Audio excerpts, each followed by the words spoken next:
একেবারে অসহায় হয়ে গেছে, সে মনে একটা স্মৃতি আছে চাইবে বলেন।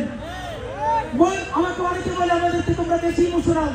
ভাই প্র্যাকটিক্যাল যদি হইতাম তাইলে এতদিনে উপদেষ্টা বা অন্যান্য চাঁদাবাজি অথবা সচিবালয়ের সামনে ঘুরঘুর করতাম। বলতে পারে একটা টাকা ধরি না, একটা টাকার কাছে চাই না।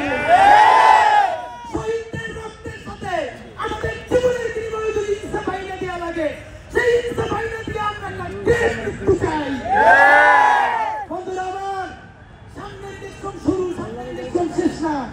আমরা এমন রাজনীতি করবো ইনশাআল্লাহ, এই রাজনীতির মডেলে আগামী 20 বছর পর বাংলাদেশের রাজনীতি বদলে যেতে বাধ্য হবে।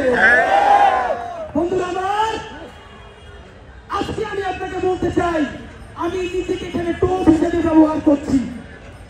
আমি আমার জীবনের ঝুঁকি নিয়ে আমি আমার পরিবারকে বলে, যেহেতু তারা আমার ব্যাপারে অনেক বিনিয়োগ করেছে, কালকে আওয়ামী লীগের অনেক পেজ থেকে আমি এখানে সকাল থেকে বসেছিলাম, সারা রাত ঘুমিয়ে আমরা 1 মিনিট প্রচন্ড অসুস্থ, যারা বলতে না পারে সরে গেছি।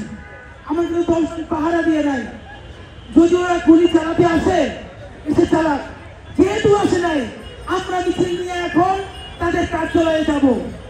এরপর যদি তারা এটাকে আগে যখন ছাত্রলীগ নামতো, সামনে পুলিশ, পিছনে র্যাব, নিজেরা মাথায় হেলমেট দিয়ে হাতে রিভলভার, এরপর তারা আমাদের উপরে আক্রমণ চালাইতো। আর আমাদের কাছে একটা লাঠি, হেলমেট নাই, সামনে পিছনে পুলিশ নাই, পিস্তল নাই। ত্রিপুরা থেকে যে অস্ত্র বাংলাদেশে ঢুকেছো, সেই অস্ত্র নিয়ে সামনে দাঁড়া। যদি আমরা সামনে থেকে পাই, তাইলে জীবনে আর রাজপথে নামবো না।